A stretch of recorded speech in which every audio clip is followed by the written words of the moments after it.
Hi, today we're gonna talk about our podcast. We are Nicolas Mauricio, and Erkan, and the topics are The topics are discuss the ethical dilemma surrounding euthanasia and end of life care. And the other one is how can we promote compassion towards animals and address issues like animal cruelty and exploitation.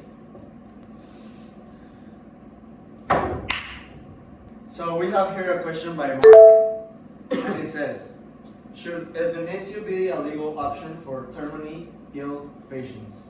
I think it's a very controversial topic because, like, if you think, yes, I think it's wrong because if you kill a person that has life and can be saved, but you don't want to make him suffer, I don't know, I just think it's wrong. Like, you just try to make it safer. I think, yeah. In my perspective, I think it changes about the context. Imagine that you're a medical person and you have like a patient that had an accident and it's like in coma. I think it's a good idea to like let them die. But if you're in the context of your brother or your mom being the patient, I think it's a different topic. Well, I think that if you're like terminally ill, it's a decision of the family. Is that you as a doctor, I don't know, if someone has cancer and is going to die, it's your job and you only can like do the thing that you do. And if the family wants to make the decision, as a doctor, it's your job to do whatever they want. Yes, so basically it's like the medical and the family getting into an agreement, because if the family doesn't want to let the patient die, they cannot do it. So next question is asked by Joseph, and it's is there a difference between actively killing someone as in euthanasia and allowing them to die? Well, there is a lot of difference because allowing them to die is like just letting time pass by and see if they can recover or not. But by euthanasia, I think it's more like you are sure that you're going to die, because there are a lot of cases that they can survive, I don't know, cancer and other accidents that the person can live. But in extreme cases, I think that the euthanasia is a good option. But yeah, that's what I think. What I think it depends on the person idea. I think that euthanasia is not like a murder because it's something that medicals do, and it depends also on the country. I think here in Mexico it's illegal to do that, but I think in other places, in other countries like United States, I think it's something that is very common in hospitals. So for me, the difference is that euthanasia is with the green light of the. So I think it's not like a crime or anything. Yeah, I think yes. Also, you mentioned that with the green light and everything of the family and everything, but I also think within the culture, isn't it? Because depends on the country if it's legal or illegal. Maybe it cannot be permitted. So yeah, I think it's a lot within the culture. And yeah, I think if like the person is very ill and very bad, and also if he accepts to do it, like not just his family but also him, I think yeah, you with his decision is the right thing to do, because there's no like suffering. Why are you gonna suffer from a thing that like you cannot like? There is a possibility, no? Yes, but as I said earlier, it depends on the patient. Yeah. Because not always the patient is like awake. He could be in a coma and suffering. and there you don't have the decision of the patient.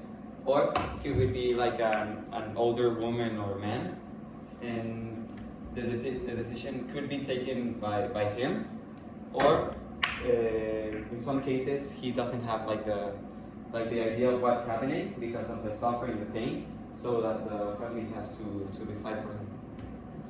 Okay, next question comes in by Raul.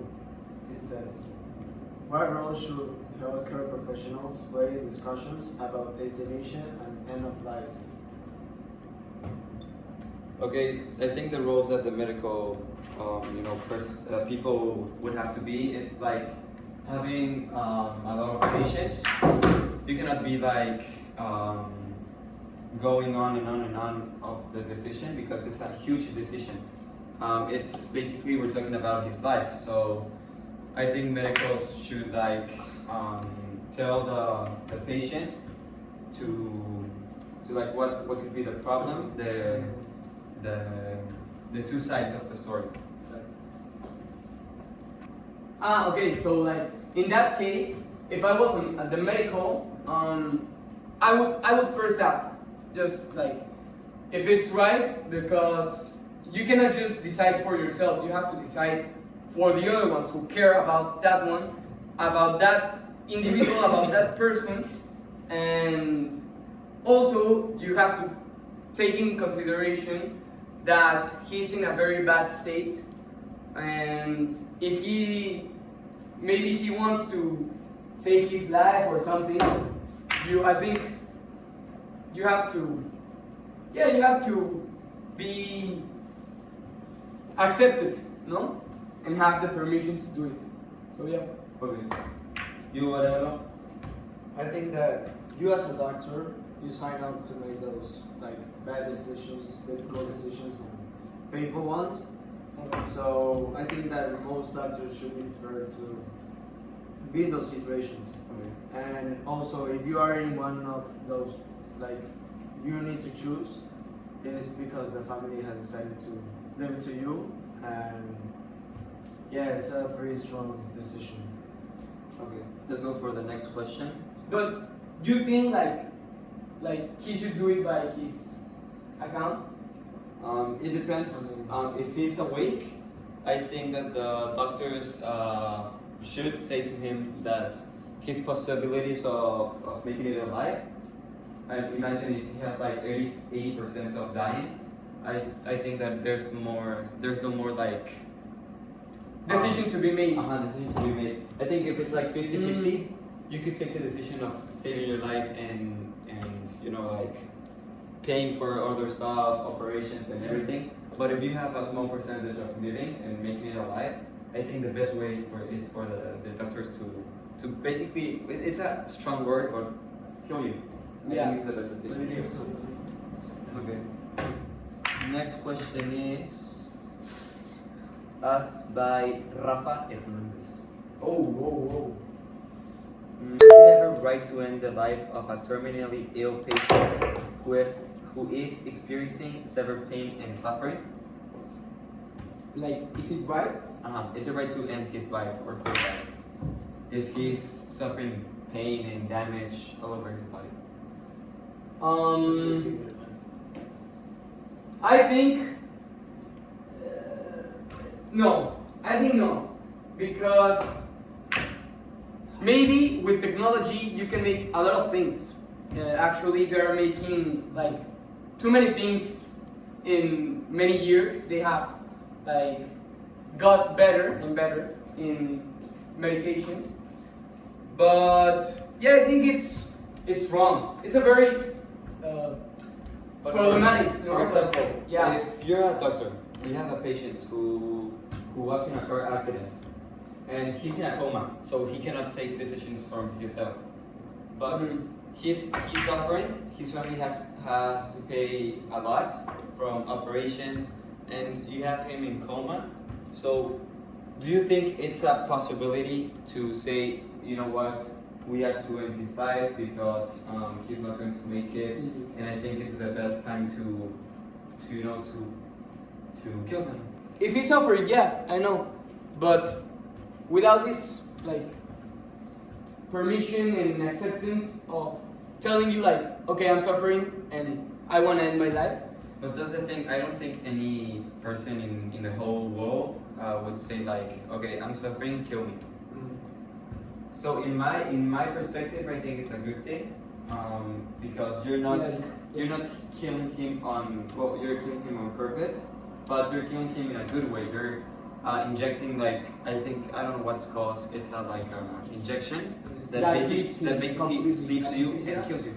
It's Anesthesia, more but it's more deeper. like It's hard. hard. It's deeper. Yeah, it's deeper. Yeah. Okay. Do you have Okay, questions next for the question. topic? So we're gonna change to the next topic.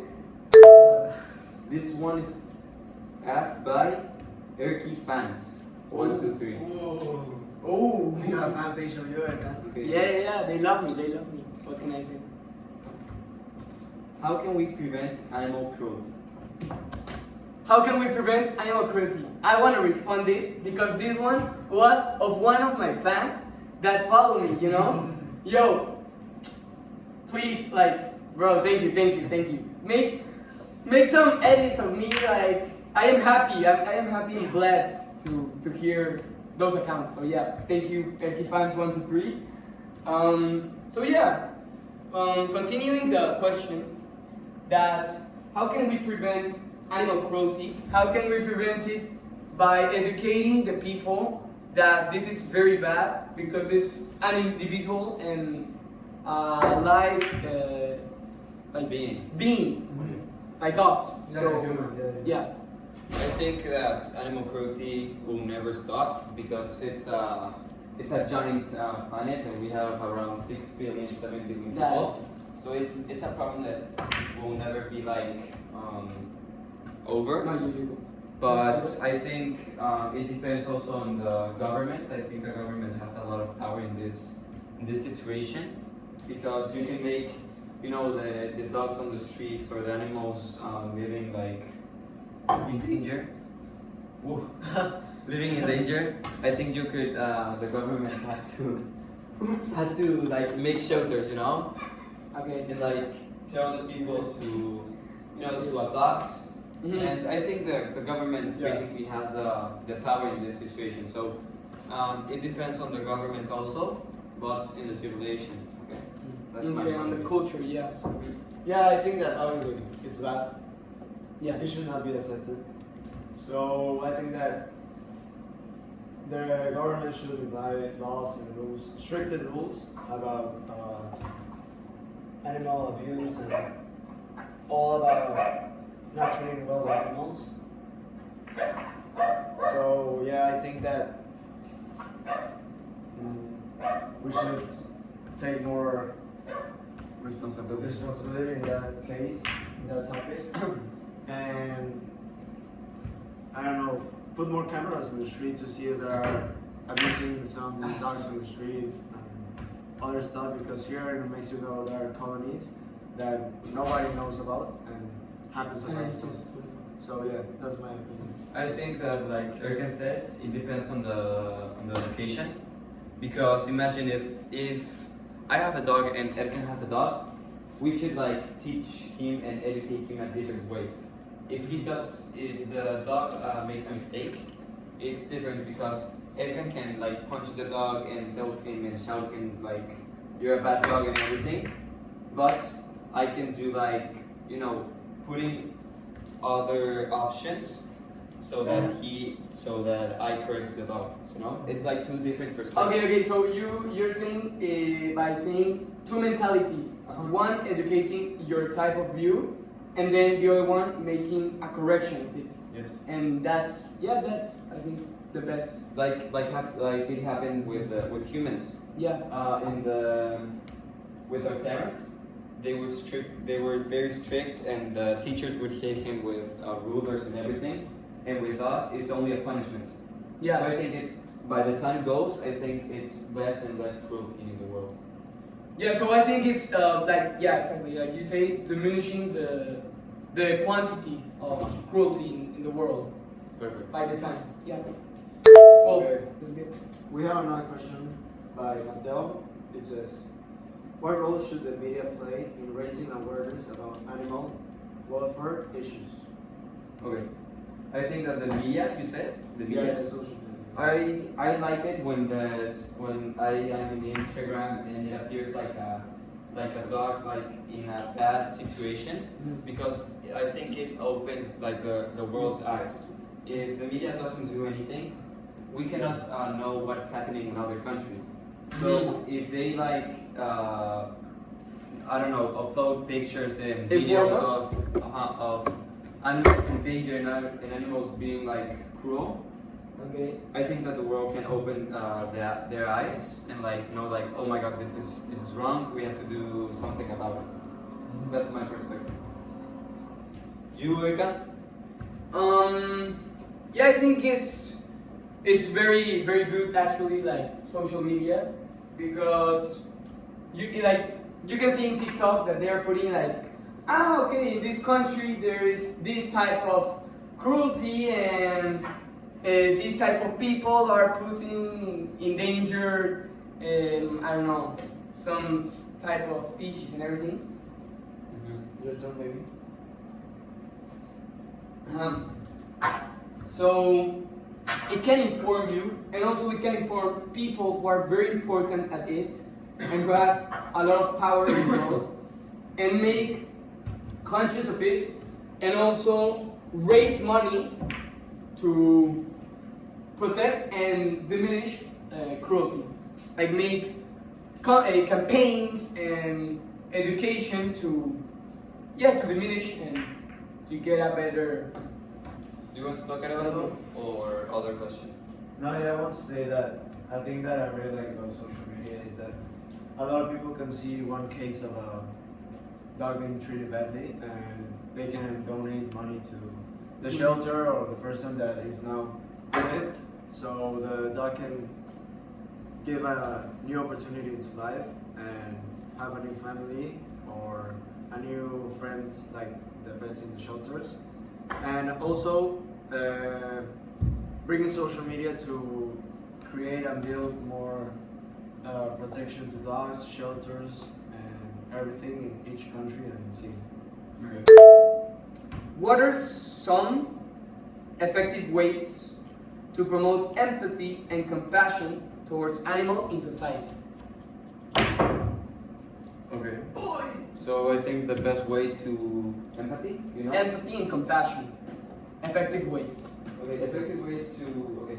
I think that the most important is, with what I told you, social media, I think is the most important, but also like making campaigns and going around the city and the country, like not only in Instagram and social media, but also in schools, or making campaigns like on the street, so that the whole people that are like outside technology can know about these things.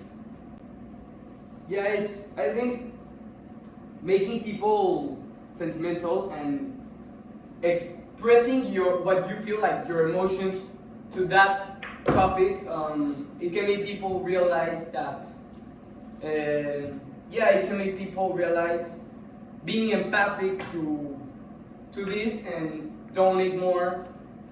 And yeah, I think. Okay. Yeah, I'm with Erkan here. I think that we should do a lot more for animals. They are like a family member to us. If you have one, you know the feeling of having a dog, caring of it. You know, it's always a pretty strong feeling, and I think that we should continue to protect them because they are very loyal to us. So yeah, that's what I think. Perfect. Thank you, Jesus, for the question. Thank you, Love you, prof.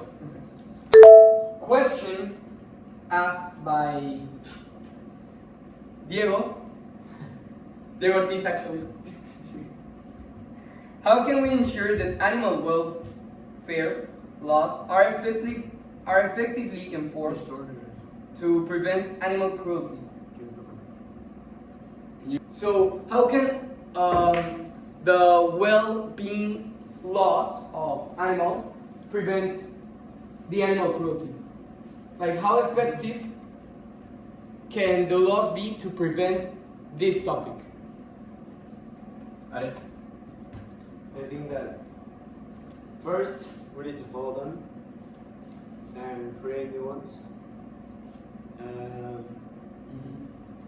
Educate the people that we should follow them and all this stuff. But I think that is pretty difficult to make sure that each person in the world does the right thing. Because there are a lot of things like drugs and everything that make people go crazy, do bad stuff, alcohol, all these things. So it varies with the person. I think that there's nothing that you can actually really do. But yeah. Okay, for me, I think that the best way to do it is like making strictly laws. Yes, and if you like do a bad thing about that law, it could be like a massive fine or like even taking years of jail. Because I think it's not a basic problem anymore. I think it's a problem that affects the whole world, and I think it, like Arelo said, it's very difficult to make each person in the whole world do the right thing. But I think it's easier to like contributing in parts so that the majority of the people can follow it. Yeah, I agree with both of them. Who hopes?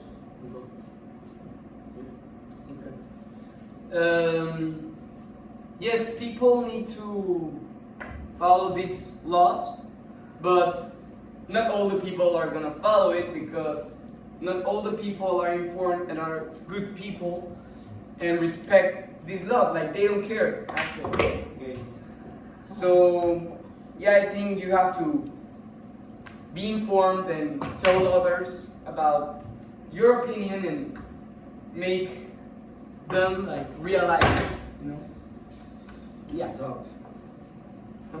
Okay, so last question of this topic and Finish this up. to end this podcast. I'm sorry for the all of them, like for the rest, but in the next video, In the next video, we will talk about new things that New the topics. comments should put. If you put it on the comment box, we will be The talking ones about. with the more likes, we're going to do it. Okay, so And we could have a special guest yeah, maybe. maybe. we're watching our podcast. I hope you like it. For Jesus, we love you. Thank you. Thank you.